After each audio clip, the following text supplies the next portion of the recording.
నమో బుద్ధాయ. జై భీమ్, జై భారత్, జై సంవిధాన్. తథాగత భగవాన్ బుద్ధునికి, పరమ పూజ్యులు బోధిసత్వ డాక్టర్ బాబాసాహెబ్ అంబేద్కర్కి ప్రణామాలు తెలియజేస్తున్నాను. బహుజన యుద్ధబేరి యూట్యూబ్ ఛానల్కి స్వాగతం పలుకుతున్నాను. ఈ ఛానల్ను మీరు సబ్స్క్రైబ్ చేసి సమాజం వద్దకు రీచ్ అయ్యేటట్లు చేయండి. మహారాష్ట్రలో విద్యార్థి సంఘాలు ఏమీ లేకుండానే వంచిత బహుజన అగాడి బాలాసాహెబ్ ప్రకాష్ అంబేద్కర్ గారు ఆధ్వర్యంలో టెట్ పేపర్ లీక్ నేపథ్యంలో వారు విద్యాశాఖ ఒక కీలకమైన నిర్ణయాలను తీసుకొని ముందుకు వచ్చింది. కానీ ఆంధ్రప్రదేశ్లో డిఎస్సి కుంభకోణం జరిగితే కనీసం విద్యార్థి సంఘాలు, ఎందుకంటే విద్యార్థి సంఘాలన్నీ ఆంధ్రప్రదేశ్లో కమ్యూనిస్టుల చేతుల్లో ఉంటాయి. మరి దానిపైన ఒక పెద్ద విస్తృతమైన ఆందోళనలు ఏమీ జరగల. దాంట్లో ఎంతమంది విద్యార్థులు అవకాశాలు కోల్పోయారో నిరుద్యోగులు, ఈ అంశాలు బయటకు రాలా, వాళ్ళకి న్యాయం జరగల. అందుకు కారణం ఏమిటంటే వీళ్ళు విద్యార్థి సంఘాలు అన్నీ కూడా కమ్యూనిస్టు నాయకుల చేతుల్లో ఉండటం వలన ఆంధ్రప్రదేశ్లో సంఘాలు ఎవరు ఏ పార్టీకి అనుబంధంగా ఉంటాయో ఆ పార్టీని బలపరుస్తూ ఉంటాయి. ఇక్కడ మహారాష్ట్ర విద్యార్థులు సాధించిన విజయంని ఆంధ్రప్రదేశ్లో నిరుద్యోగులు ఎందుకు సాధించలేకపోయారు అన్న విషయం మీద నేను మాట్లాడాలనుకున్నాను. కానీ నేను మహారాష్ట్రలో ఏం జరిగిందన్న విషయాలు మీకు తెలియజేస్తాను. టెట్ పేపర్ లీక్ నేపథ్యంలో మహారాష్ట్రలో విద్యాశాఖ కీలక నిర్ణయాలు తీసుకుంది.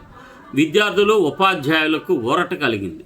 మహారాష్ట్రలో ఇటీవల జరిగిన టీచర్ ఎలిజిబిలిటీ టెస్ట్ ప్రశ్నాపత్రం ఘటన, లీక్ అయిన ఘటన రాష్ట్ర వ్యాప్తంగా తీవ్రమైన ఆందోళనకు దారితీసింది. లక్షలాది మంది విద్యార్థులు, అభ్యర్థులు పరీక్ష కోసం సిద్ధమవుతుండగా ప్రశ్నాపత్రం లీక్ కావడంతో పరీక్ష వాయిదా పడింది. ఈ ఘటనపై విద్యార్థి సంఘాలు, ఉపాధ్యాయ సంఘాలు పెద్ద ఎత్తున నిరసనలు చేపట్టాయి. ఈ నేపథ్యంలో రాష్ట్ర విద్యాశాఖ మంత్రి దాదా భూసేతో జరిగిన సమావేశంలో విద్యార్థి సంఘాల ప్రతినిధులు చేసిన పలు డిమాండ్లలో అనేక అంశాలను ప్రభుత్వం సూత్రప్రాయంగా అంగీకరించింది. ప్రధానంగా అంగీకరించిన అంశాలు: 1. పేపర్ లీక్పై కఠిన చర్యలు. టెట్ ప్రశ్నాపత్రం లీక్ వ్యవహారంలో పాల్పడిన వారిపై Maharashtra control of organised crime act వంటి కఠిన చట్టాల కింద చర్యలు తీసుకోవాలని ప్రభుత్వం ప్రకటించింది. అలాగే ఇందులో అధికారులు, ఉద్యోగులు లేదా ఇతర నిందితులు ఎవరైనా ఉన్నా ఉపేక్షించబోమని గవర్నమెంట్ స్పష్టం చేసింది. అభ్యర్థులకు మళ్ళీ పరీక్ష ఫీజు లేదు. పరీక్ష రద్దు కావడంతో మళ్ళీ పరీక్ష రాసే అభ్యర్థుల నుంచి మరోసారి పరీక్ష ఫీజు వసూలు చేయబోమని ప్రభుత్వం హామీ ఇచ్చింది. 3. వయోపరిమితి లేకుండా అవకాశాలు. పరీక్ష వాయిదా కారణంగా నష్టపోయిన అభ్యర్థులకు వయోపరిమితి అడ్డంకి కాకుండా అవసరమైన సడలింపులు కల్పించి ఎన్నిసార్లైనా టెట్ పరీక్ష రాసే అవకాశాన్ని కల్పించే దిశగా చర్యలు తీసుకుంటామని తెలిపింది. 4. పదోన్నతులపై సమీక్షా సేవలో ఉన్న సీనియర్ ఉపాధ్యాయుల పదోన్నతులను కేవలం టెట్ అర్హతతో ముడిపెట్టడం సముచితం కాదనే అభిప్రాయాన్ని ప్రభుత్వం పరిశీలనలోకి తీసుకుంది. వారి అనుభవం, బోధనా నైపుణ్యం వంటి అంశాలకు కూడా ప్రాధాన్యం ఇవ్వాలని ప్రతిపాదనలు వచ్చాయి. ప్రభుత్వం అంగీకరించింది. భవిష్యత్తులో పేపర్ లీక్ నివారణ, ప్రశ్నాపత్రాల భద్రత కోసం ప్రధాన కార్యదర్శి ఆధ్వర్యంలో ప్రత్యేక కమిటీ ఏర్పాటు చేయాలని నిర్ణయించారు. అవసరమైతే ఆన్లైన్ పరీక్షల విధానంపై కూడా అధ్యయనం చేయనున్నట్లు తెలిపారు. విద్యార్థుల సంక్షేమం, ఆర్థికంగా వెనుకబడిన, సామాజికంగా వంచిత వర్గాల విద్యార్థులకు స్కాలర్షిప్, విద్యావేత్తల సకాలంలో అందేలా సంబంధిత శాఖలతో సమన్వయం చేస్తామని ప్రభుత్వం పేర్కొంది. 7వది ఉపాధ్యాయ నియామకాలు వేగవంతం. టెట్ అర్హత పొందిన అభ్యర్థుల ఉపాధ్యాయ నియామక ప్రక్రియను పారదర్శకంగా ఆన్లైన్ విధానంలో త్వరితగతిన పూర్తి చేస్తామని హామీ ఇచ్చింది.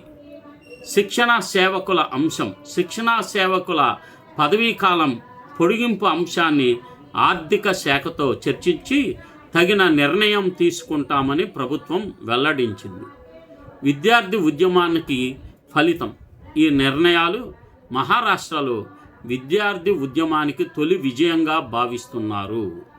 పరీక్షా వ్యవస్థలో పారదర్శకత, అభ్యర్థులకు న్యాయం, ఉపాధ్యాయుల సమస్యల పరిష్కారం వంటి అంశాలపై ప్రభుత్వం స్పందించడం ఉద్యమకారులలో ఆశావాదాన్ని పెంచింది. అయితే ప్రకటించిన హామీలను ఎప్పుడు ఎలా అమలు చేస్తారు అన్నదే ఇప్పుడు ప్రధాన ప్రశ్నగా మారింది. పరీక్షా వ్యవస్థపై విశ్వాసం పునరుద్ధరణ అవసరం. టెట్ వంటి అర్హత పరీక్షలు లక్షలాది మంది యువత భవిష్యత్తును నిర్ణయిస్తాయి. ఇలాంటి పరీక్షల్లో ప్రశ్నాపత్రాలు లీకులు, అక్రమాలు జరగడం పరీక్షా వ్యవస్థపై ప్రజల విశ్వాసాన్ని దెబ్బతీస్తుంది. అందువల్ల దోషులపై కఠిన చర్యలతో పాటు భవిష్యత్తులో ఇలాంటి ఘటనలు పునరావృతం కాకుండా సాంకేతిక భద్రతలు చర్యలు, పారదర్శక పరీక్షా విధానం అమలు చేయడం ప్రభుత్వాల బాధ్యత. మహారాష్ట్ర ప్రభుత్వం ప్రకటించిన ఈ నిర్ణయాలు అమలులోకి వస్తే విద్యార్థులు, ఉపాధ్యాయులకు కొంత ఊరట లభించే అవకాశం ఉంది. అయితే దీర్ఘకాలిక పరిష్కారం కోసం పరీక్షా వ్యవస్థను మరింత విశ్వసనీయంగా, అవినీతి రహితంగా మార్చాల్సిన అవసరం ఉందని విద్యా నిపుణులు అభిప్రాయపడుతున్నారు. ఆంధ్రప్రదేశ్కు మహారాష్ట్ర ఒక పాఠం. మహారాష్ట్రలో విద్యార్థులు, నిరుద్యోగ యువత సంఘటితంగా పోరాడి తమ సమస్యలను ప్రభుత్వ దృష్టికి తీసుకువెళ్ళగలిగారు. ఫలితంగా ప్రభుత్వం చర్చలకు ముందుకు వచ్చి పలు డిమాండ్లను అంగీకరించింది. ప్రజాస్వామ్యంలో సంఘటిత ఉద్యమాలకు ఇదొక మంచి ఉదాహరణగా నిలిచింది. ఆంధ్రప్రదేశ్లో కూడా డిఎస్సి నియామకాలపై పారదర్శకత గురించి అనేక ప్రశ్నలు వినిపిస్తున్నాయి. డిఎస్సి ఎంపిక ప్రక్రియకు సంబంధించిన పూర్తి మెరిట్ జాబితాలు, జిల్లాల వారీగా కటాఫ్ మార్కులు, ఎంపిక ప్రమాణాల వంటి వివరాలను ఒకే వేదికపై అందుబాటులో ఉంచితే అభ్యర్థులు స్వయంగా పరిశీలించుకునే అవకాశం ఉంటుంది. ఆ అవకాశం ఏపీ గవర్నమెంట్ ఇవ్వలేదు. దీనితో అనుమానాలకు తావు తగ్గి నియామక ప్రక్రియపై ప్రజల విశ్వాసం మరింతగా పెరుగుతుంది. పారదర్శకత వివాదాలకు ఉత్తమ సమాధానం. డిఎస్సి నియామకాలపై వచ్చిన కొన్ని ఫిర్యాదుల నేపథ్యంలో జాతీయ ఎస్సీ ఎస్టీ కమిషన్ నోటీసులు జారీ చేసి నా విషయం కూడా ప్రజల దృష్టిని ఆకర్షించింది. మరోవైపు రాష్ట్ర ప్రభుత్వం మాత్రం మొత్తం నియామక ప్రక్రియలను నిబంధనలను అనుగుణంగా పారదర్శకంగానే జరిగిందని స్పష్టం చేసింది. ఇలాంటి సందర్భాల్లో విద్యార్థి సంఘాలు, ఉపాధ్యాయ సంఘాలు, నిరుద్యోగ సంఘాలు రాజకీయాలకు అతీతంగా వాస్తవాలను సేకరించి ఆధారాలతో ప్రభుత్వాన్ని ప్రశ్నించడం, అవసరమైతే సమాచార హక్కు చట్టం ద్వారా వివరాలు కోరడం, న్యాయపరమైన మార్గాలను అనుసరించడం, శాంతియుత ప్రజా ఉద్యమాలు నిర్వహించడం ద్వారా సమస్యలకు పరిష్కారం కోరాలి. మహారాష్ట్ర విద్యార్థుల విజయం చెబుతున్న సందేశం ఒకటే: సంఘటిత పోరాటాలతో, ఆధారాలతో కూడిన వాదన, పారదర్శకత కోసం నిరంతర ప్రజాస్వామ్య ఒత్తిడి ఉంటే ప్రభుత్వాలు స్పందించక తప్పదు.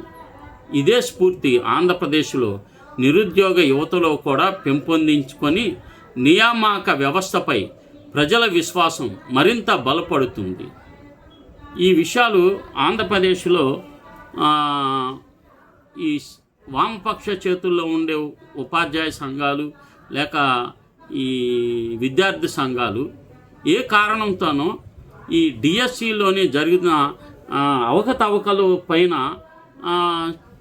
ఒక వెబ్సైట్లో మొత్తం జిల్లాల వారీగా సెలక్షన్ లిస్టు కటాఫ్లు అన్నీ పెట్టడం లేదు. ప్రజలకి ఆ యొక్క వేదికలో పరిశీలించుకునే అవకాశం ఇవ్వలేదు. హైకోర్టులో 200 కేసులు ఉన్నాయి దీనిపైన.